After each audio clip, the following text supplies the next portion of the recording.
Aquí comienza Entendiendo los Tiempos. Con ustedes, su anfitrión, Eduardo Saladín.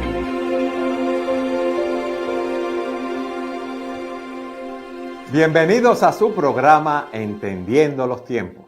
Nuevamente queremos agradecer todas sus muestras de apoyo y de aliento que nos dan continuamente por diferentes medios, y gracias por contactarnos de diferentes países de habla hispana. Y queremos invitarles, si no se han suscrito al programa, para que lo hagan y puedan recibir nuestros nuevos capítulos cada semana. Pocos personajes en la historia han tenido un impacto más profundo y de más largo alcance que nuestro Señor Jesucristo. La influencia de su vida, de su obra y de sus enseñanzas se puede palpar ampliamente a lo largo de estos 20 siglos que han transcurrido luego de su paso por el mundo. Para muchas personas, Jesucristo fue un gran maestro, como fue Buda, como fue Confucio, como fue Mahoma.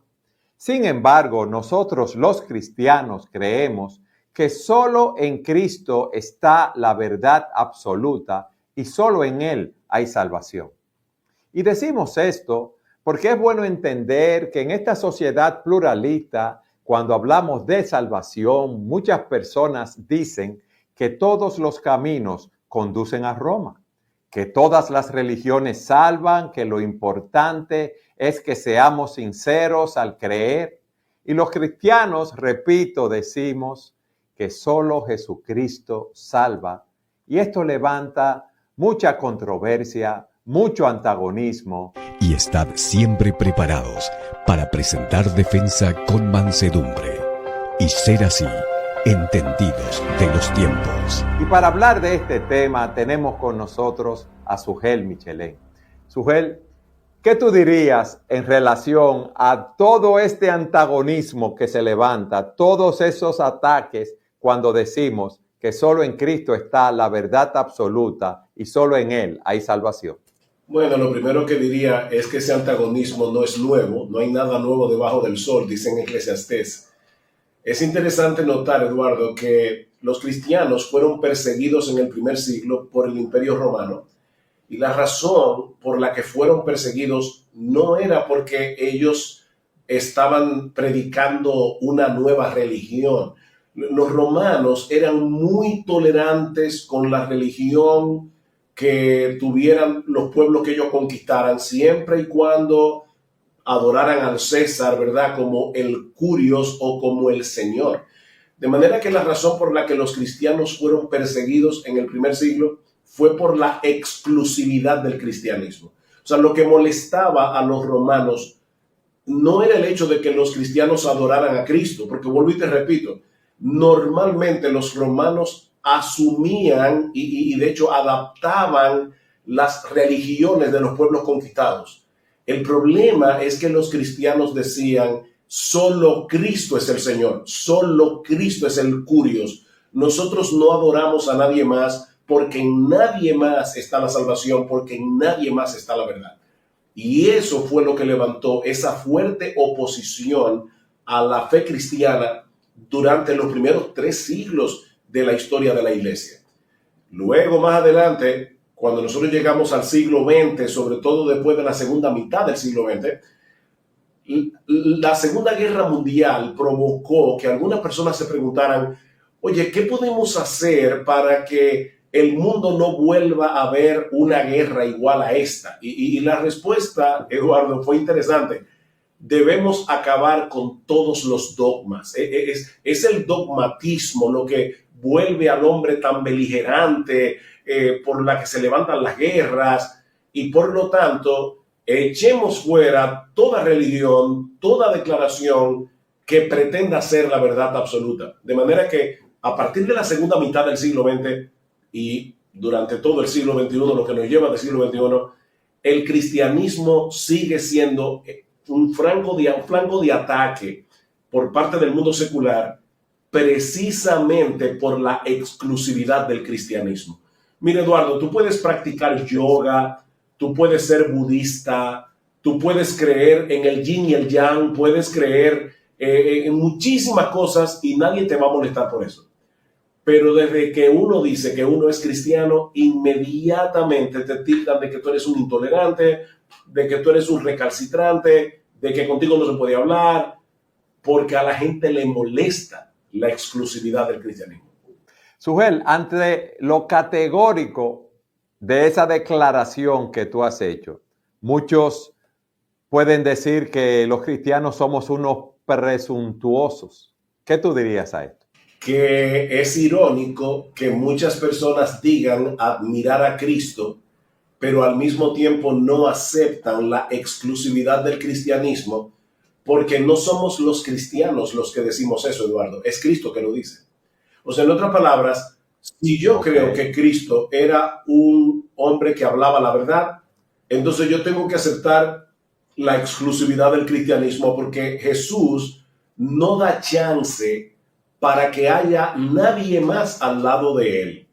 O yo llego a la conclusión de que Jesucristo era un engañador, o que era un loco, como dicen algunos, o que era un megalómano. Pero lo que yo no puedo aceptar de ninguna manera es que él era un hombre bueno, un buen maestro de la religión, y no aceptar su exclusividad. Porque él mismo dice, yo soy y nadie más. Entonces, no somos nosotros los que decimos eso, Eduardo. Es Jesús que lo dice. Ok, Sugel, yo quiero ahora que tú me demuestres eso a la luz de las Escrituras. Porque estamos hablando de entender los tiempos desde una perspectiva bíblica.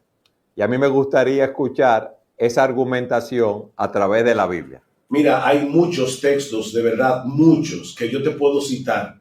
Pero yo creo que hay uno que es muy conocido, y pienso que es el mejor punto de partida para demostrar lo que yo acabo de decir.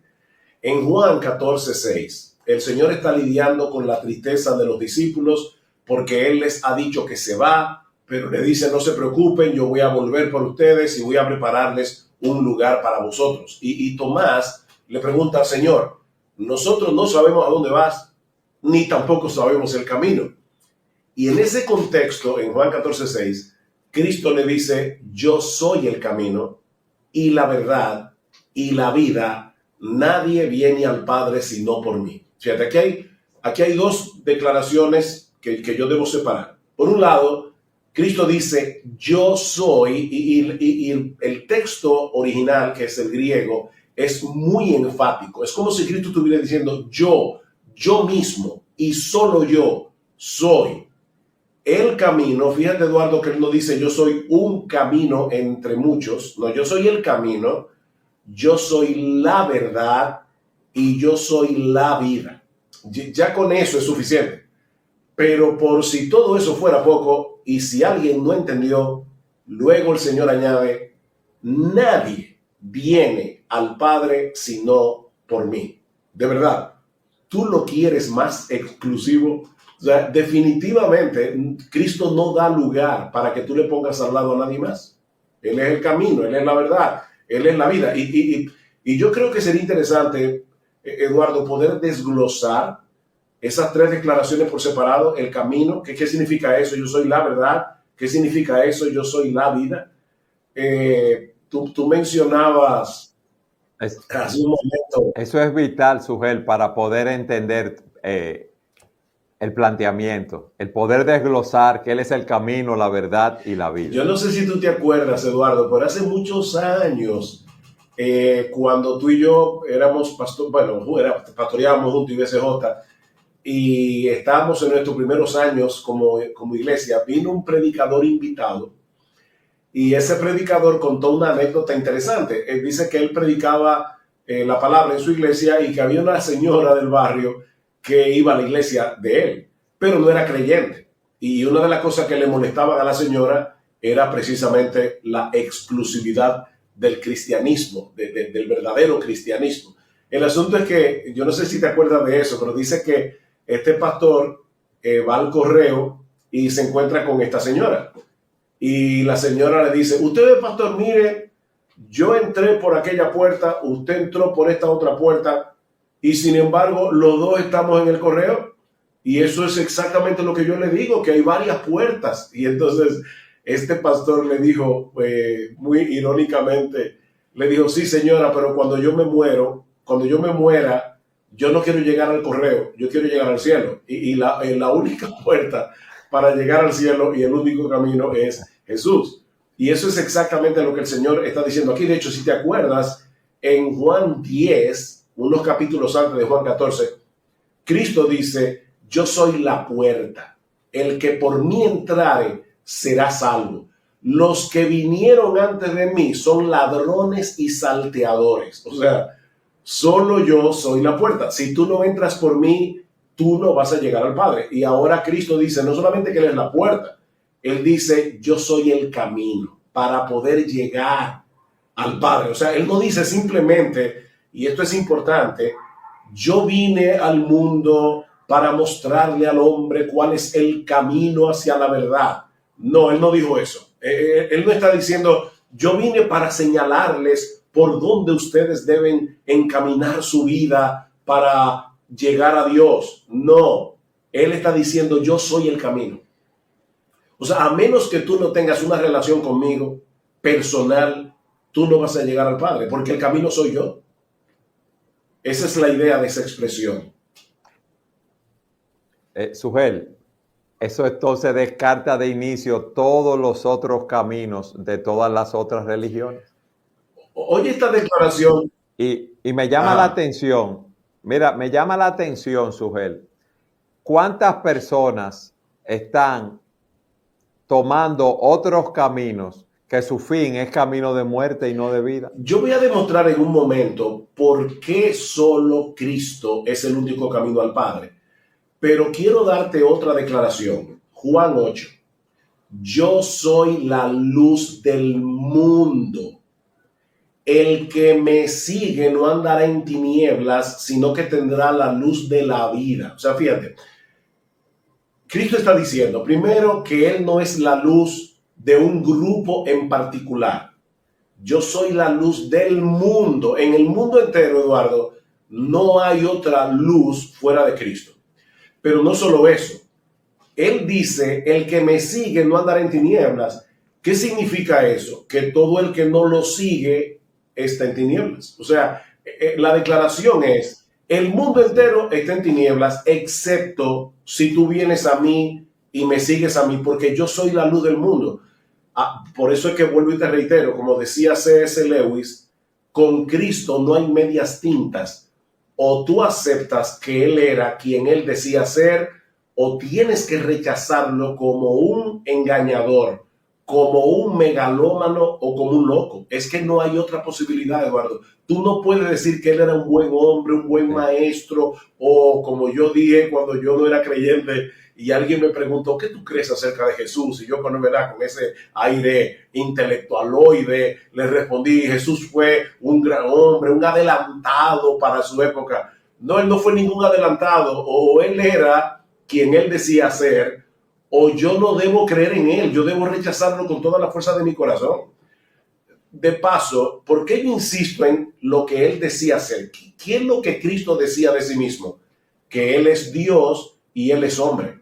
De manera que Él es la segunda persona de la Trinidad que se ha hecho hombre para pagar la deuda que nosotros tenemos con la justicia de Dios y vivir la vida de perfecta obediencia que ni tú ni yo podíamos vivir. Entonces, la razón por la que Cristo es el único camino no es porque sus enseñanzas son superiores a las de Lao Tse, a las de Buda, a las de Confucio, a las de Mahoma. No es porque sus enseñanzas son superiores, sino porque Él es el único Dios encarnado, el único, y por lo tanto no hay otro camino al Padre fuera de Jesús.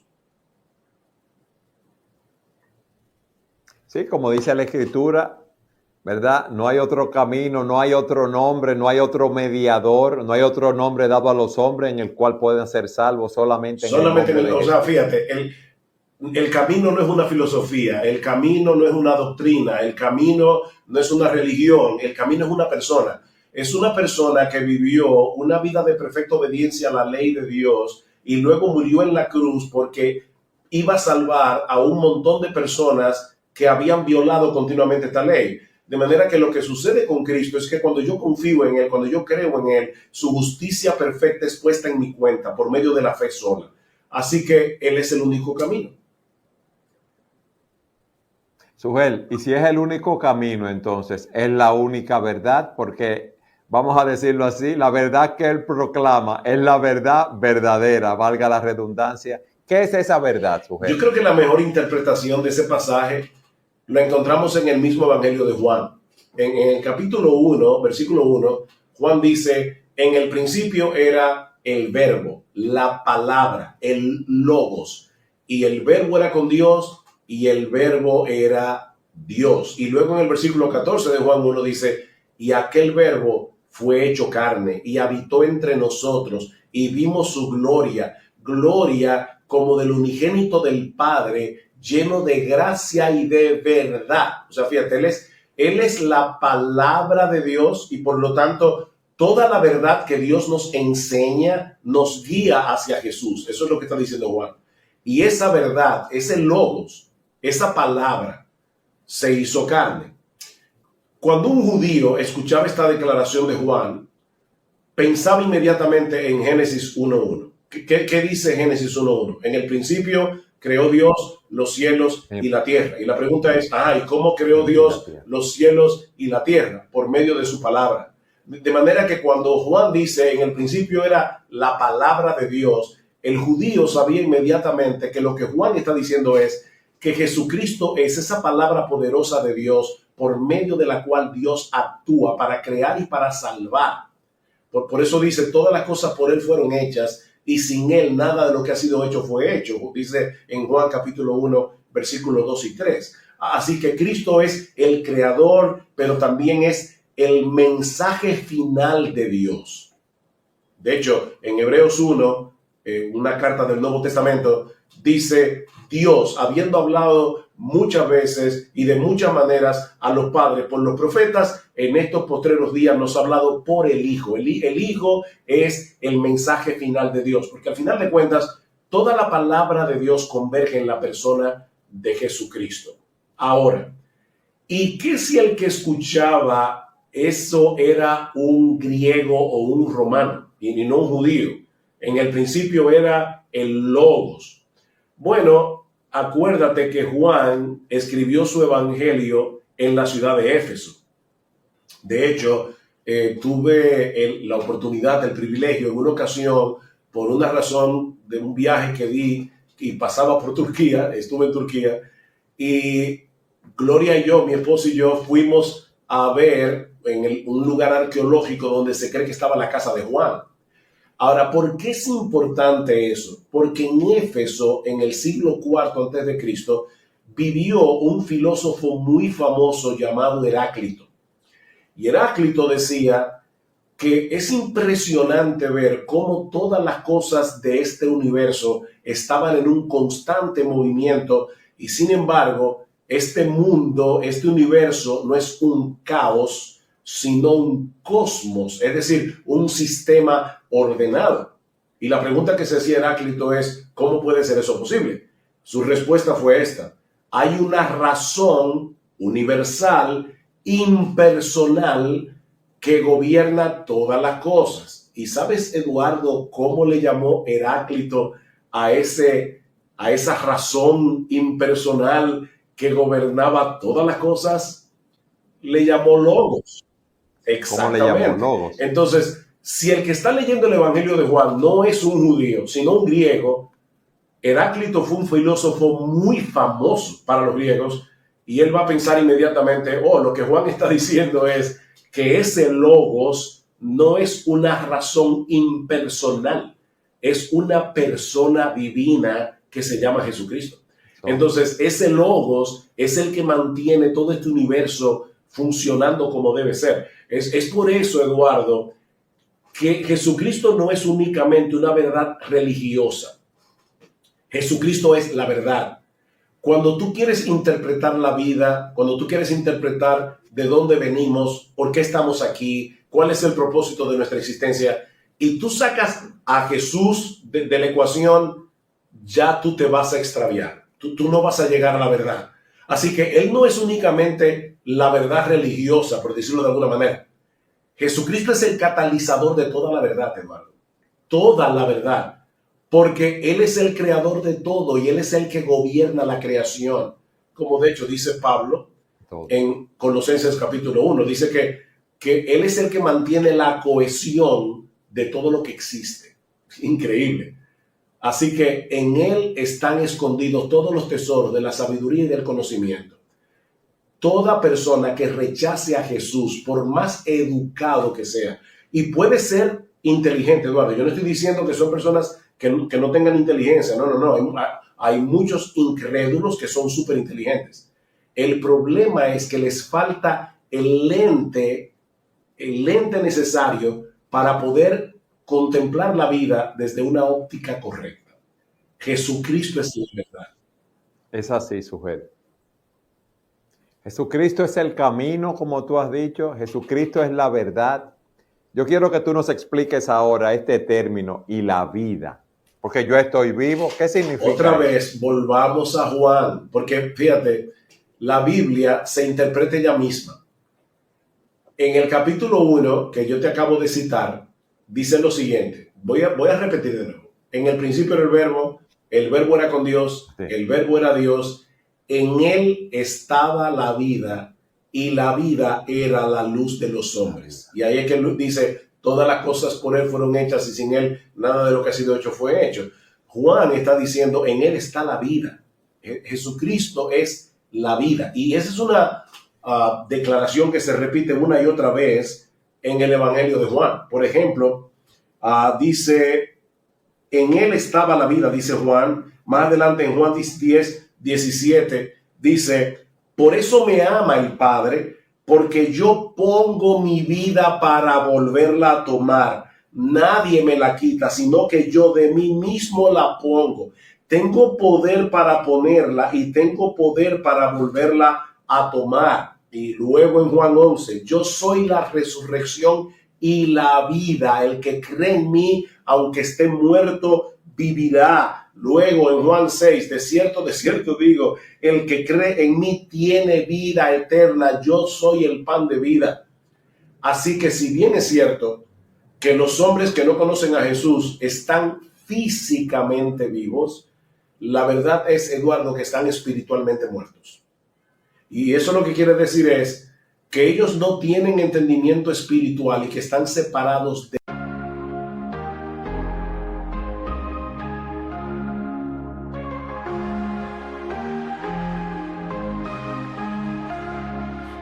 silence. I hear your voice, whispers of forever, a heartfelt choice to love without limits, to give without shame.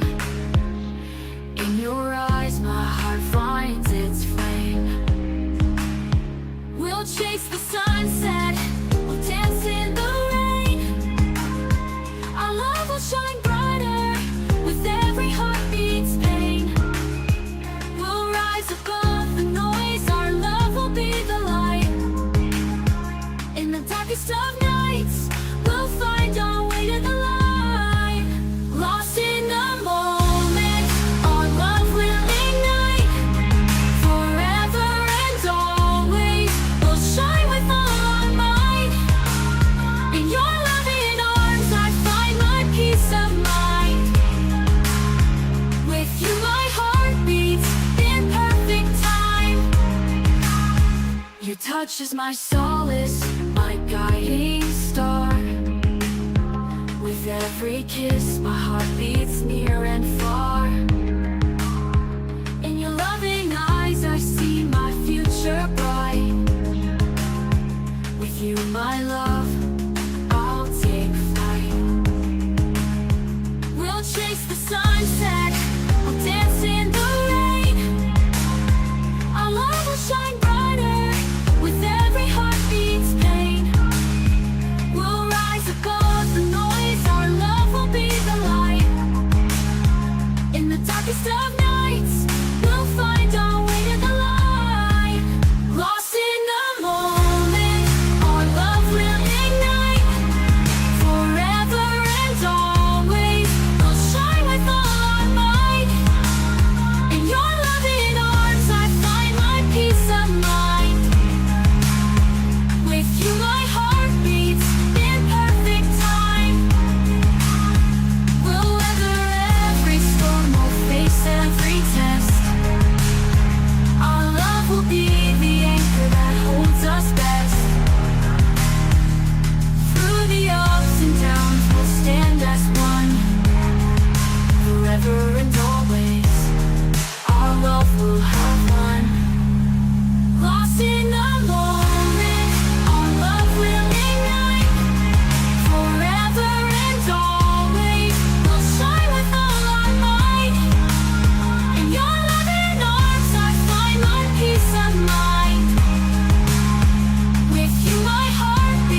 de Dios, que es la fuente de la verdadera vida, de la vida que en verdad es vida. Cristo dice, yo vine para que tengan vida y para que la tengan en abundancia. Y en primera de Juan 5, el que tiene al Hijo tiene la vida, el que no tiene al Hijo no tiene la vida. O sea, es indudable que la vida está en Jesús y solo en Jesús. Como nosotros los cristianos estamos escondidos en Él, por eso es que ahora estamos vivos. Es como, te lo voy a poner de esta manera, Eduardo. ¿Qué pasa cuando yo corto la rama de un árbol?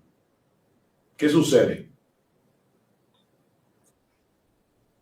Bueno, el árbol se seca, esas ramas se secan inmediatamente, porque la savia que fluye ya no fluye a esa rama a través del tronco. Bueno, Jesús es la savia de la vida.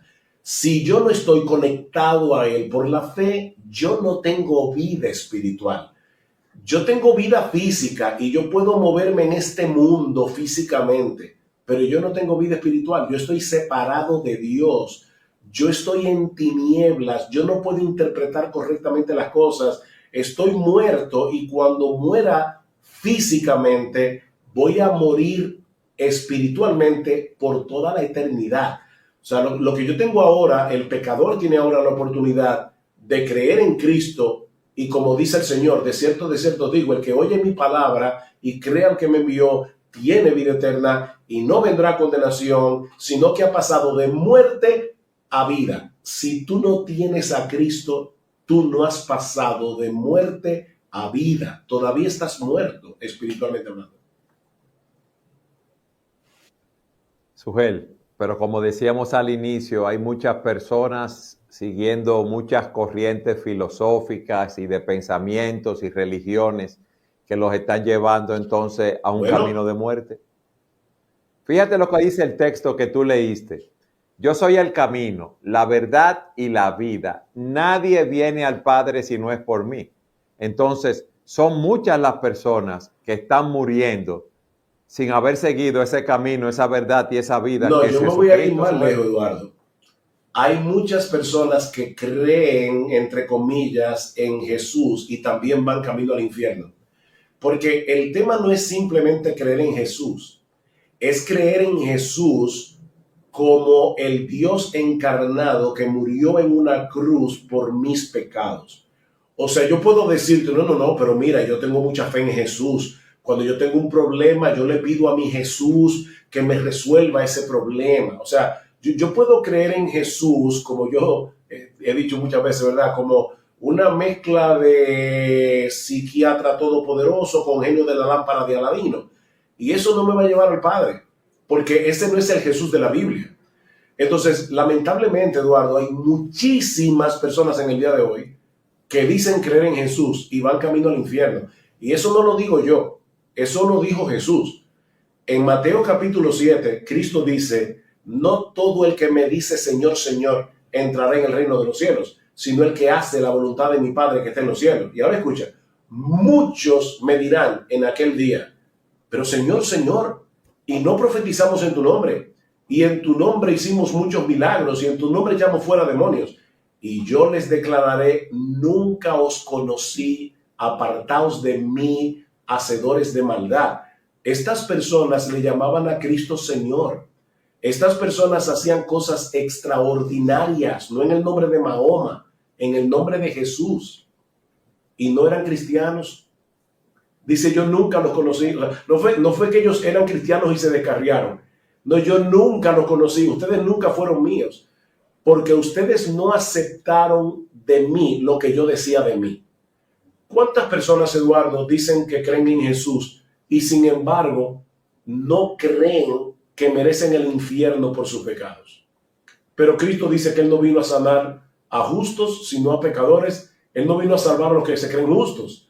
Sin embargo, hay un montón de gente que cree que por su buena obra va a llegar al cielo.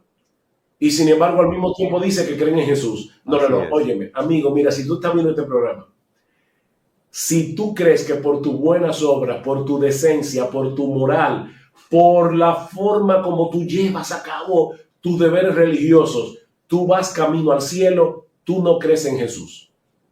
Porque Jesús vino a salvar a personas que saben que son impotentes, que saben que no se pueden salvar si no es por Él, de ninguna otra manera. Sujel, eso que tú has dicho, para nosotros, para todo ser humano, es humillante en el sentido de que uno piensa que tiene que aportar algo en su salvación, que no puede ser que yo esté muerto en delitos y pecados, no puede ser que yo no pueda hacer nada en ese sentido para contribuir en nada para mi salvación, porque eso es humillante para nosotros. Y es humillante para tantas personas, ¿verdad?, llenas de orgullo, que se creen que son buenos, que le digan, tú eres un pecador, tú has transgredido la ley de Dios. Eso que tú estás diciendo, todos vamos camino a una condenación eterna, que solamente en Cristo hay salvación. ¿Tú te acuerdas lo que dice Proverbios 14? Que hay camino que al hombre le parece derecho, pero su fin es camino de muerte. Mira, Eduardo, una de las mentiras más mortales que una persona puede creer es que es la sinceridad de mi fe la que me salva. No es la sinceridad de mi fe. De hecho, ni siquiera es el hecho de que yo tenga una gran fe. Es el objeto de mi fe. Yo puedo tomarme un veneno creyendo sinceramente que es jugo de naranja.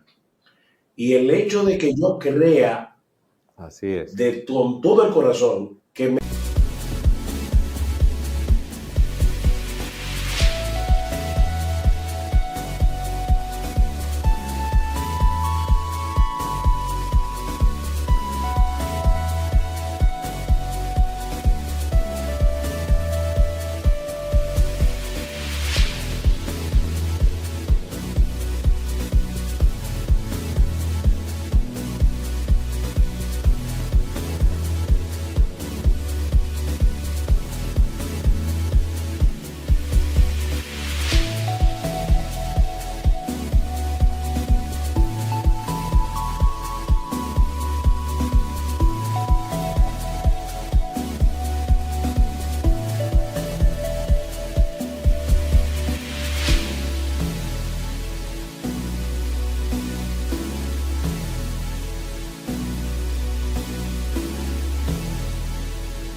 me estoy tomando un jugo de naranja recién exprimido, no le va a quitar al veneno su potencia letal y me va a matar.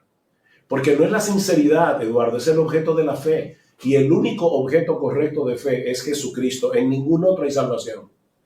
Dice Hechos 4. En ningún otro hay salvación. Porque no hay otro nombre bajo el cielo dado a los hombres en el que podamos ser salvos. Y en 1 Timoteo 2, Pablo dice, hay un solo Dios y hay un solo mediador entre Dios y los hombres, Jesucristo hombre. No hay otro mediador, no hay otro mediador, no hay otro. Y tenemos que insistir en eso. Es solo Jesús.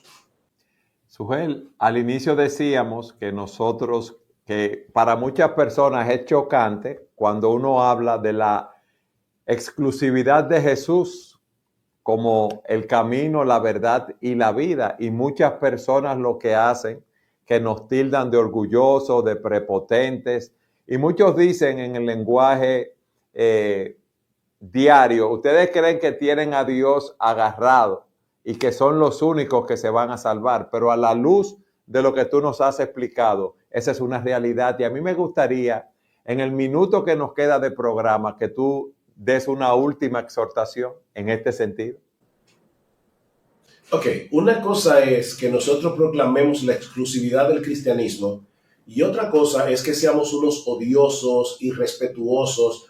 Yo debo respetar a todo ser humano hecho a la imagen de Dios, no importa lo que crea, pero también debo amar a las personas. Y si yo amo a las personas y las veo que van caminando por un camino que ellos creen que los lleva a la vida, pero que yo sé por la Escritura y por lo que el mismo Jesús dice que van camino a una condenación, el amor debe llevarme a decirles que están equivocados y que deben volverse de sus pecados a Dios por medio de Cristo y confiar únicamente en Él. Eso no es intolerancia, eso no es aborrecimiento a las personas, eso no es ser soberbio y orgullosos, eso es amar a personas que van por un camino equivocado hacia una condenación eterna.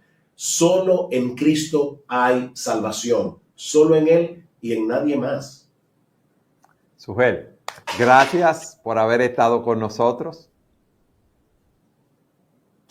Es un placer, Eduardo, y más con un tema como este, de lo que estamos hablando aquí, depende la eternidad de un ser humano. Estamos hablando aquí de algo de lo que depende la vida y la muerte. Entonces, gracias de verdad por la oportunidad de nuevo de poder tratar un tema tan vital como este. Y gracias a todos ustedes por habernos acompañado en un programa más de Entendiendo los Tiempos.